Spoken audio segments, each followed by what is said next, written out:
And I'm live. Okay. Hello, everybody. Welcome to the conversation with Katie, the gift of silence. We tried to do it through our iMac computers, but my computer. Oh, there she is.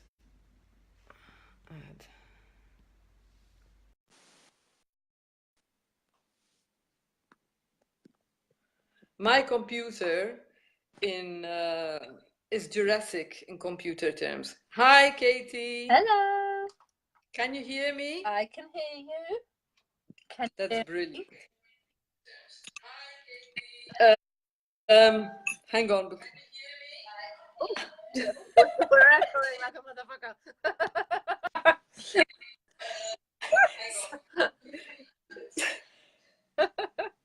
Okay. Now, so we already had some people join us, but unfortunately, you couldn't hear me, and I couldn't invite you. Hi, Lori. Okay, Gail. Okay, so welcome everybody. Welcome, Katie. It's really great. I'm very excited to be doing this. Me too. I ate my dinner and I was completely in my head about it. Well, let's get out your head. That's not a great place to be. No, but I'll it'll be all right. We will. So let me just kind of introduce or give context to these conversations. Okay. So let me start perhaps with the reason why BU TV. First and foremost, BU just came to me. BU TV were three words that just came to me completely out of the blues. I was not thinking about TV. I was not dreaming about it. Then one time, I don't know what I was doing, and these words just came to my mind, BUTV. And I thought, huh? And I talked to Nikki about it, and Nikki instantly said, I love it. But I thought, what is this all about? Why BUTV? And then it dawned on me. I remember dreaming about wanting to impact 1 billion people. Not 1 million, 1 billion people. And why BU? And why would BU? I think because I realized the power of being myself. I realized how impactful it is when we give ourselves the permission to be who we are, you know, to let all the facets of the diamond, albeit the diamond is covered with poop,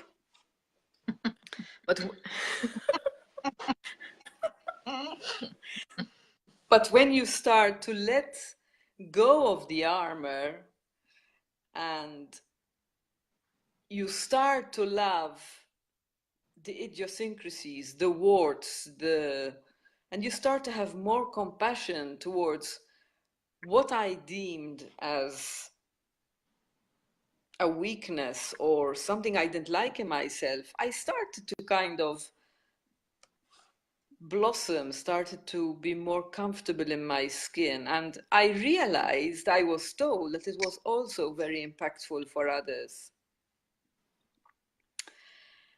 And so it kind of became, I made it my mission to tell others, you know, I think it's a universal, and I'm not sure if I'm making much sense. I think it's a universal thing that many people are afraid to be themselves.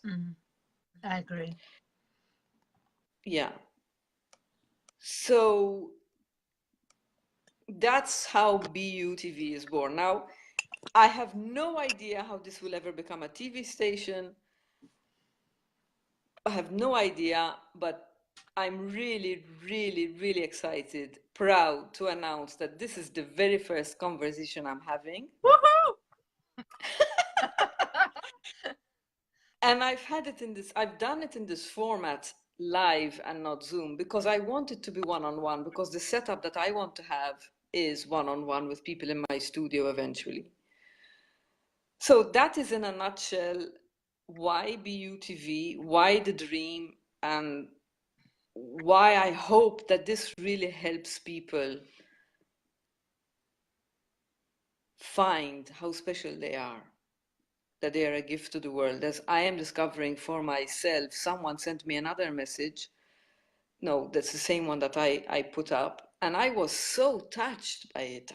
I thought, so being myself is really impactful. Being open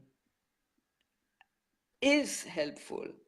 And we don't realize that just our presence is enough.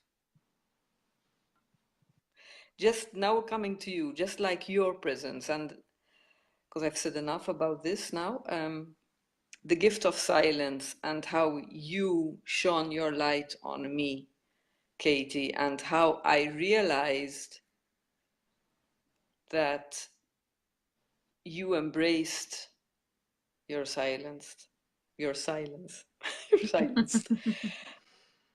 So I think there are three ways I want to go, but let's start from how did you look at your shyness? I guess if I'm honest, I always really looked at it as a negative. It wasn't, I guess, a space that I felt particularly comfortable in. And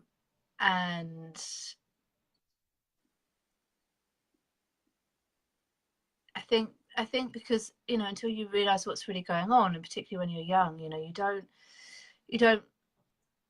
like, I thought that's what the way I was always going to be. I thought I was going to live my whole life like that, being very very shy and insecure and introverted. And I guess I would look around me. I've always been very attracted to people who are kind of like the opposite to me, who are quite outgoing, really chatty. And I think now I sort of see that I've always been drawn to people like that because they would fill the silences for me, because I thought there was something wrong with me. I thought my shyness and my lack of kind of anything to say at that time. I saw it as something really bad, like there was something wrong with me, like I was literally the most boring person on the entire planet because I had nothing to say. That I would be, you know, like constantly found out. So I guess there was a long period of time where I felt very silent. I felt like I was terrified of the sound of my own voice. And Wow. you know, it was just like I always remember, like I remember going out with this guy. He was like my first love, and we must have dated for, I don't know, 3 or so years, and I could probably count on one hand the amount of hours in that much time together that I actually, like, noise came out of my mouth. And you know, and so I really saw it as like there was something wrong with me. Yeah, on the flip side, like we touched on kind of briefly this morning when we briefly went live, you know, I now, looking back, see the amazing gifts that there actually were available for me in being so quiet, you know, in just being in the back row of life, you know, and watching. And the what? Sorry? I guess like just like for me, it always feels like I've kind of been in the back row of my life, you know. And there's a lot, there's so much that I've gained from being in that space. And I guess what it's also made me do is, you know, like I ask a lot of questions. Because don't raise your eyebrows at me. I know I do, and part, you know, now I ask a lot of questions because I'm really fascinated in people, and I've always been really fascinated in people. But back then, I would ask a lot of questions because that would then have people fill the silence for me. Back then, that would what? Sorry? That would have that back then. That would mean that the silence was filled if I asked a lot of questions. But in doing that, I learned a lot about a lot of people. So, you know, there's always a double-edged gift in everything, I always think. Yes, and I think I'm the total opposite to you. I'm a speaker, I'm a talker. You know, I talk a lot, and I share a lot.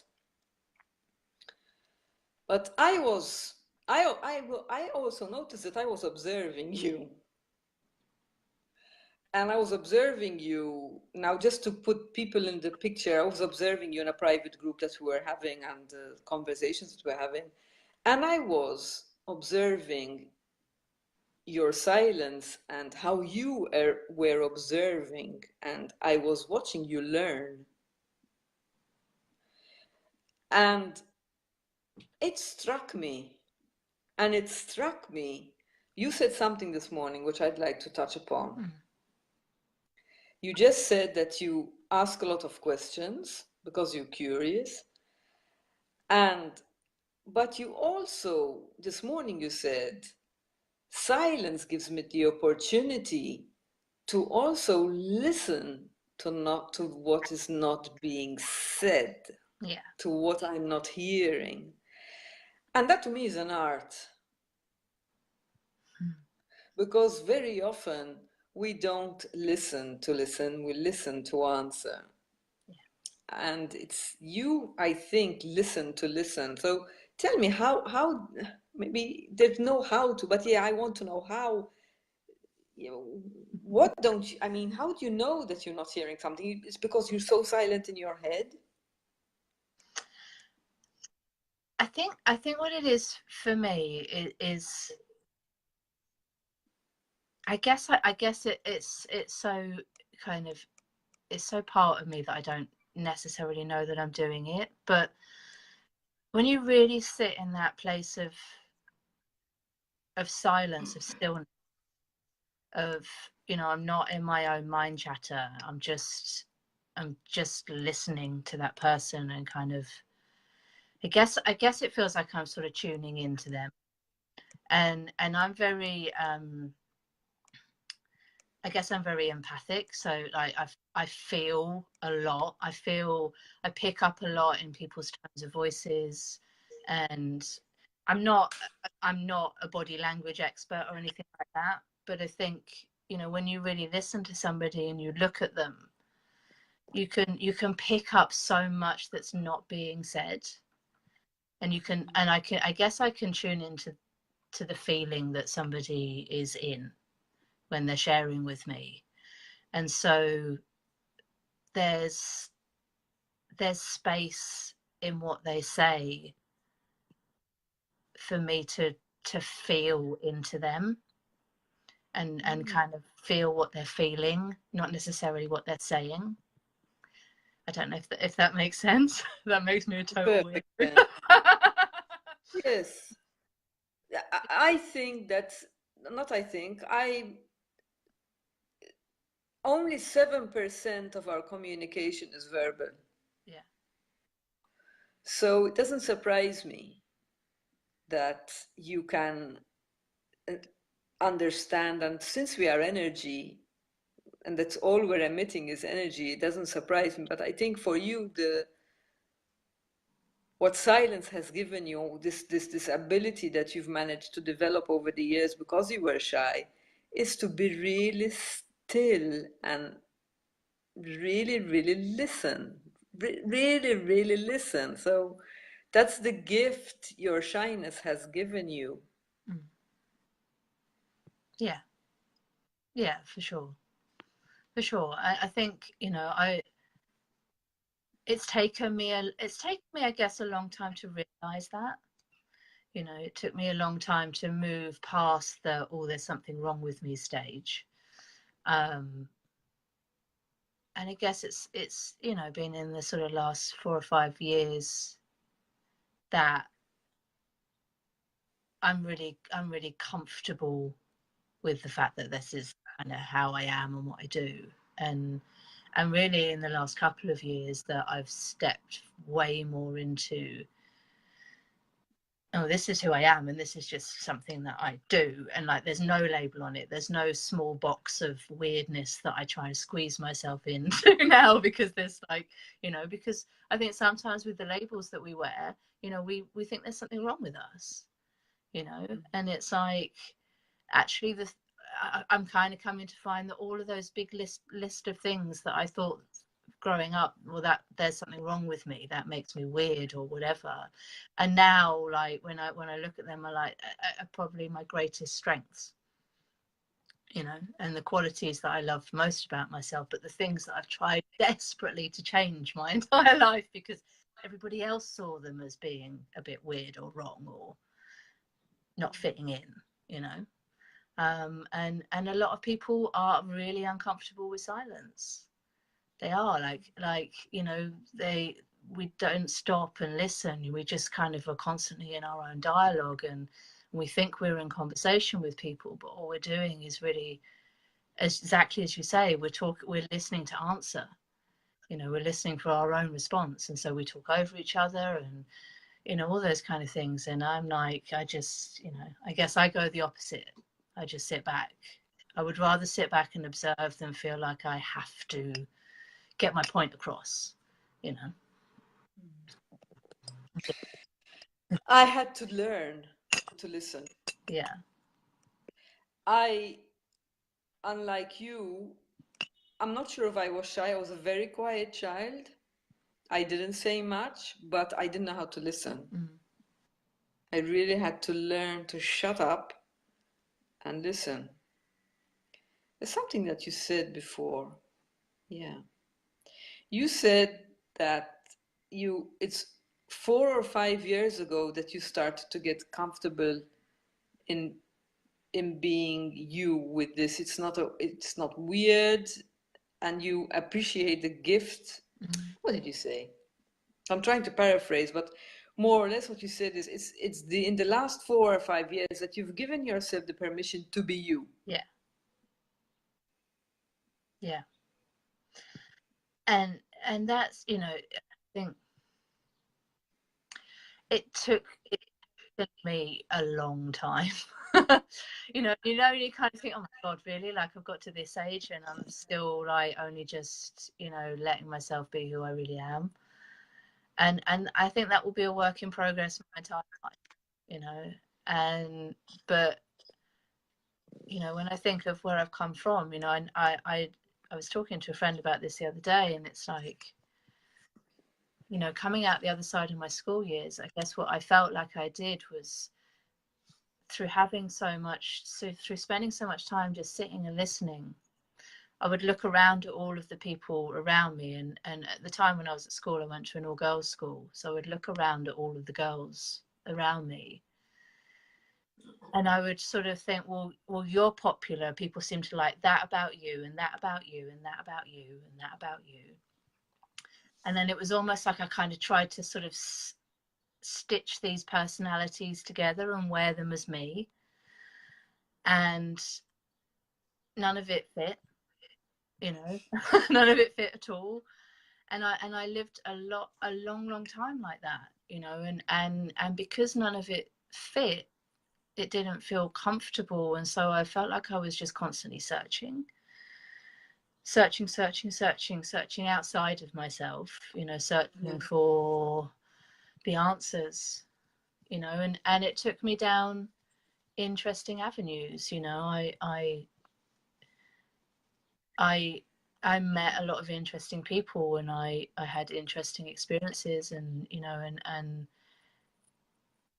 some of those avenues were a bit dangerous. You know, I you know, I admit quite openly that, you know, I dabbled in drugs for a lot of years to try kind of, for me, it was then about trying to feel something, because I was wearing this coat of everybody else. And so it was almost like I was numb because none of it was me.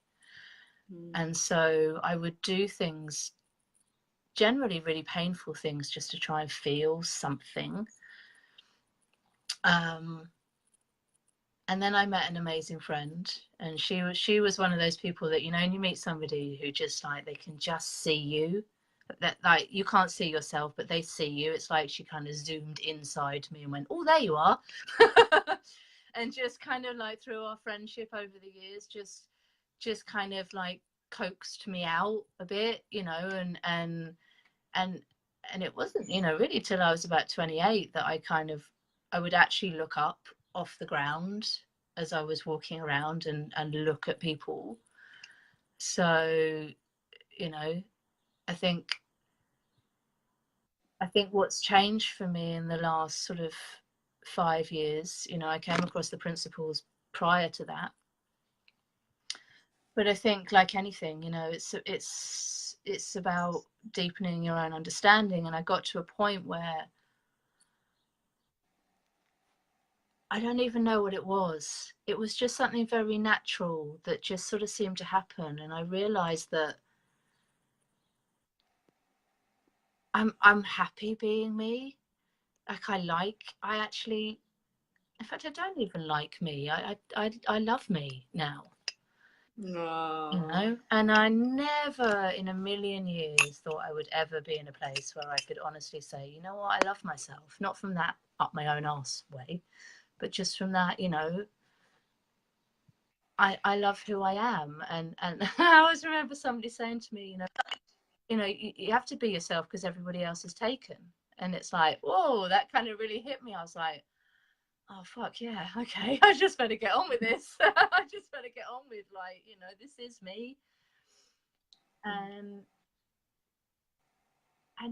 God, yes, I still, you know, there's always so much pressure out there to fit in and conform. And I think, and interestingly, I think as I get older, it's like, in a way, I feel it more because I was so shy when I was younger. I wasn't paying attention to, you know, we didn't have all the social media stuff and all that kind of thing. So it's now as I get older, as you get these like ageist stereotypes and like, oh, you shouldn't do that at your age and you should be overdoing that. And oh no, society says that when you get to that age, you know, you really shouldn't wear that. And I'm now, fuck off. Everyone, I am a bit sweary. Because I love it, keep swearing. because it's like, no, you know, I'm at that point where it's like, I'm just like, I felt chained up for so much of my life in my own head, me doing it to myself, you know. I felt like this chained, scared, silent girl, you know. And now it's like, no, you know, I'm kind of kicking off the sides and taking the lid off this box, and you know, I'm going to strut my way out in my thigh-high boots and nobody's going to stop me, quite frankly. Let them try. Good for you. Good for you.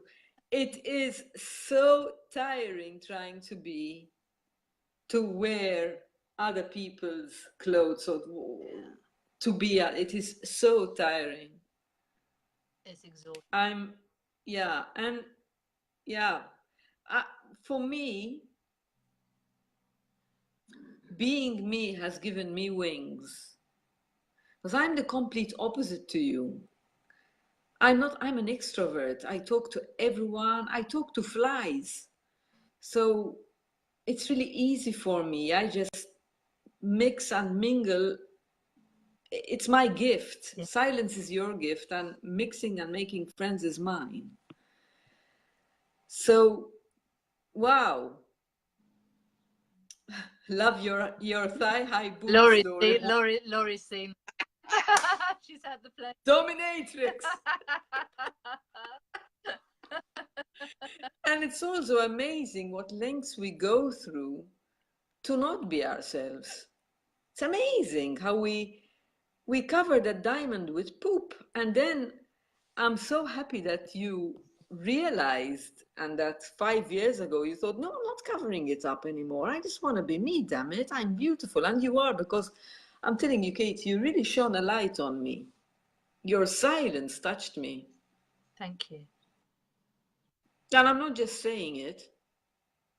It's true. And I think you know by now that I don't say things if I don't really mean them. That's something also for me that was difficult to accept in myself, because I'm very outspoken and sometimes I'm outrageous in what I say. And like you, when I started to embrace it, instead of saying, just keep your mouth shut, or feeling terrible about saying something, which I deemed as terrible because of the self-chatter, because of what I try to live into rather than being myself. I found it so freeing. So I think we've I'm not sure if there's anything more you want to add, but I want to know what other. I know that you're a visual stylist. Yeah, I'm starting to wear that one. But as me, not anybody else's version. Yeah, and I think I have food on my teeth. I can see it. Oh, I love it. This is terrible. Oprah Winfrey wouldn't have that.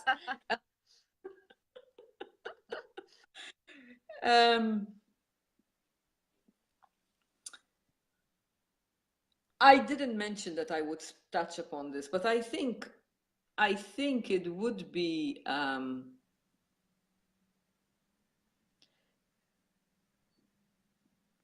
nice is not a word I want to, like, for want of a better word. I'd like to see if there's a connection between giving yourself permission to be who you are and your, not search, and your purpose in the world and how it could impact others together with your art. Mm-hmm. I'm not sure if there's a link, and I wish to explore that, if that's okay with you. Yeah, that would be great. I think there is a link, and I guess this link sort of came to me last year, if I'm honest, because I've been constantly looking for a link. You know, I think as with a lot of people, you know, I have a career as, you know, I kind of did art college and fashion college when I was younger, so I was always creative and loved creativity when I was young, and it was a bit of an outlet for me, I guess. And then just leaving college, I just gradually moved, for some reason, moved away from being in that creative space. And so I've done a very sort of traditional working as a personal assistant and an executive secretary and then a virtual assistant, and then I got, you know, I guess what those types of jobs did for me was fulfill my desire to serve. I love being in service. I love supporting people. I guess for me, it was quite natural of, you know, like I've always been a supporter of people who are more in the limelight than me. And that's felt really comfortable. Interestingly, it still feels comfortable, but now where I am in my life, I want to be more visible. I want to be seen. I'm not a shy introvert anymore. I try and shoehorn myself back into there when it feels like it would be helpful, but I'm not anymore. Or maybe convenient. Yeah. So I guess a big turning point for me where I kind of like, now the pieces have fallen together, is last year I had an experience where I was trolled by some people I know, actually, via. I was what? They call it trolling, when basically people are just bitches to you online. That's a new word for me. Yeah, but interestingly, they didn't do it directly to me. They did it to they said stuff about me to my best friend. Katie. Yeah. You're frozen. Okay. Am I back? No. Okay. Oh, I don't know what to do then. I look like I'm moving. Okay, you're back. Okay, cool.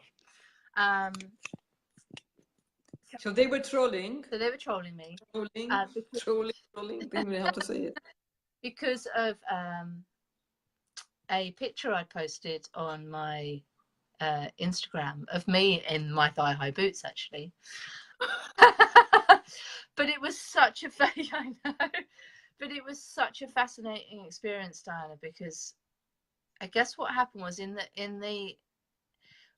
what happened was my friend contacted me and told me that she'd received these messages, what the hell was going on. And so through kind of conversation, after a conversation with her, like I could feel like this build up happening in my thinking of every single horrible, negative, shitty thing I'd ever thought about myself through my life. You know, like everything, like, you know, like you're boring, and you're fat, and you're ugly, and you're this, and you're that, and you're that, and that, and that, and that, and that, like everything. It was like this kind of tidal wave building in my head. And I guess, you know, understanding what I understand about the nature of thought, I could feel it happening, and I knew what was going on, but I also knew that I needed to let it just do what it was going to do, and that it was going to crash in my head at any point shortly. So I got on the phone to another friend of mine, and I said, I just need to talk this out of my head.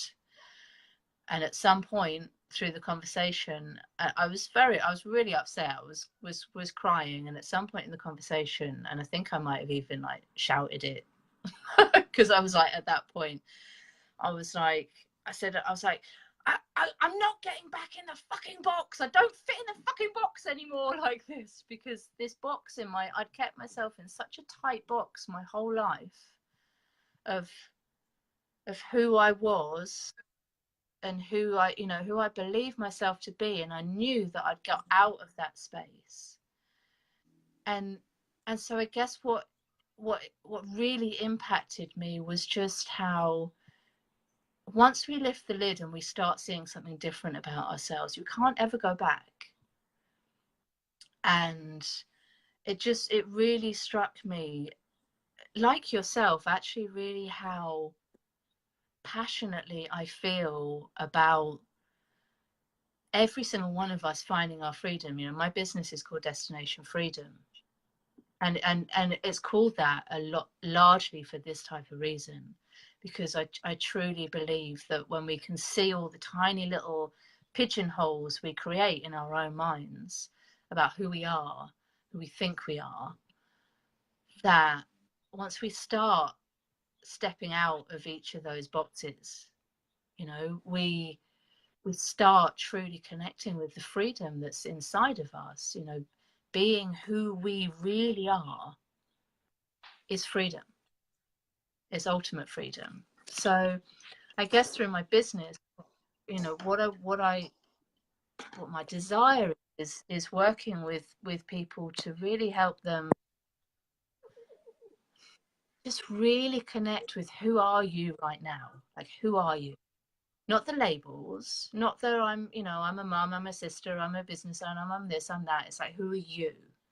Like, at your essence, like, take all of the other rules away, and who's left, and then from that space, I help people create their kind of visual representation who they are. So, you know, in this day and age, most owners, we need social media, graphics, banners, images for our websites, images that, you know, accompany our blogs and all that kind of stuff. So that's the space that I'm in, because I want everybody to feel free to express, truly express who they are visually through their business. Because, you know, there's a million and one coaches, there's a million and one accountants, lawyers, whatever, and the sea is very vanilla. You know, everybody's blending in together, and it's like, but we're all incredibly special and incredibly unique. And Yeah. and so I want to help. I want to help people really express that uniqueness through the visuals, through the visual representation of themselves and their business. And I guess, I don't know, not to stick my head up my own bum too much, but I think I've got quite a knack for it. I think because of the way that I tune into people, and I listen to them, that I have an ability to kind of find that essence of images and style that speaks to them, Yeah. and hopefully speaks to their clients. Yeah. Did that Paula Vickers just wrote, sorry? Did that answer your question? Yes, I'm just trying to. So it's like a full circle. You came full circle, and wow, I don't want to ruin this, because this destination freedom is very much what I wish for people. To people find their wings, you know, and when I think of that, I think of angel wings, I think of my shoulder blades with extensions, and allowing myself the freedom, you know, when you were talking about those women who were just being bitchy, and you were saying, no, I'm not going back into that box, I'm not going back into that box, and then following your path into visuals, and being a visual stylist, and your destination freedom, it's, you know, it's full circle, just one full circle. And Paula just wrote, love that, being who we truly are is freedom. Yeah. And trying to box ourselves, or allowing others to box us, is living in a prison, and essentially living in a prison of our own mind. Yeah. Because what I discovered for myself is the only person who can give me permission to be me is me. Yeah. No one else can do that for me, because I can ask you for the permission and you might say yes. But if I don't give that permission to myself, it will never happen. No. No, it won't. You know, and you're so right. You know, the only person that can ever, the only person that writes our rule book is ourselves, and the only person that can ever rip ourselves and give us. I didn't understand it. You're breaking up. Sorry. That's okay. Can you see better now? Is that a bit better? Yeah. I think the only,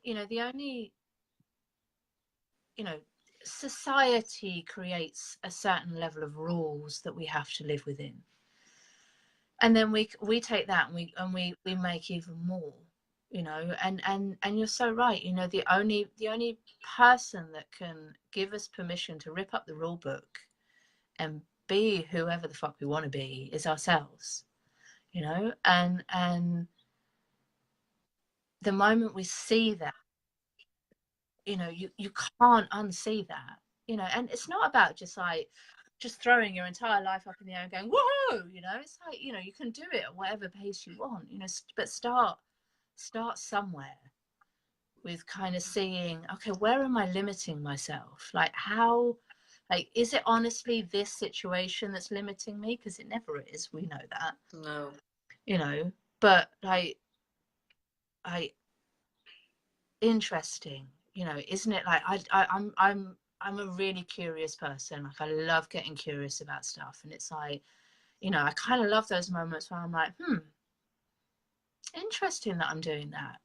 And not, and you know, so easy to then go into beating ourselves up. Oh my God, why am I doing that? I'm a bad person. It's like, no, it's like I'm just doing that for some reason, and there's something for me to see beyond that, and that's really helpful. And then that puts us in a place of kind of wonder about ourselves. It's like, oh, you know, because we're weird. Like human beings are all a bit weird. You know, we're hilariously weird in our own special ways. Yes. You know. Yes. Well, we have been conditioned.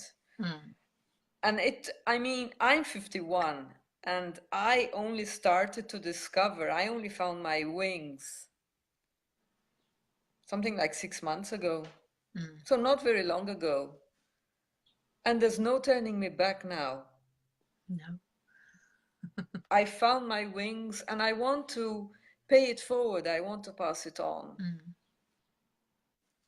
yeah. And you are. Like this platform is going to be amazing for that. Like as you were saying at the beginning, there's, you know, I think sometimes we can feel like we've got to be in a certain job or a certain profession in order to be able to help people. But the most powerful way you're ever going to help anybody is by being who you are, because exactly as you said, you do that and you give permission automatically to everybody else to do that around you, you know. Exactly.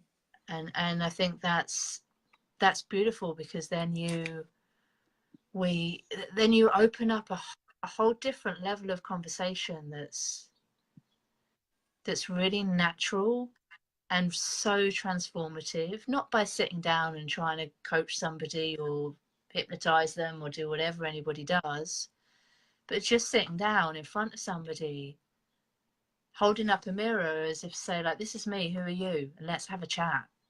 Yeah. You're changing lives by doing that, and it's Yeah. beautiful. Yeah. Yeah. So And mm, you are a huge gift. You really are. thank you. You're welcome.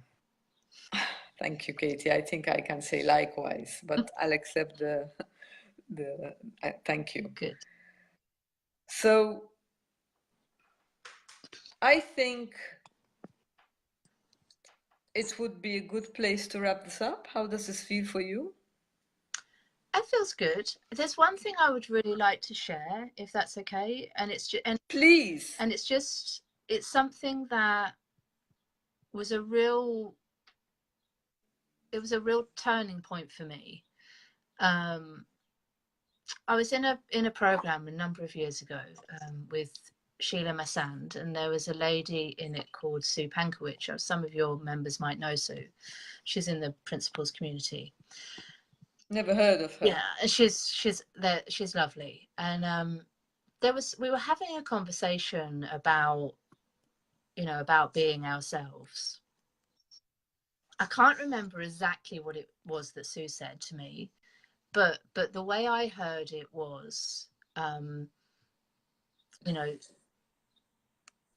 first of all, there was a question. It was like, you know, if you had to spend 24 hours a day, 7 days a week, 52 weeks in the year, for your entire life. So basically, the second you're born to the second you die, if you had to spend all of that time with somebody else, what would you want them to be like? And in my mind, I was like, oh my God, that I would want them to be the most awesome person on the planet, because firstly, I can't get rid of them. So I want them to be loving and funny and adventurous, and like all of those great things. And then it was like, and then the penny dropped. Like, I'm that person. We are each that person for ourselves. We are with ourselves our entire lives, and we get no break. So why wouldn't we choose to be amazing? and awesome. And from that space, it's like, to me, then I saw it's like, from that space, if I'm my own best friend, my own confidant, my own lover, not in a weird way, my own my own everything, then I don't need anybody else. And that allows me to just want other people, to want other people in my life, to want to have relationships. And when I go into relationships from that space of wanting and not needing, I'm giving to everybody from kind of like my overflow, because I'm giving to myself Yes. first.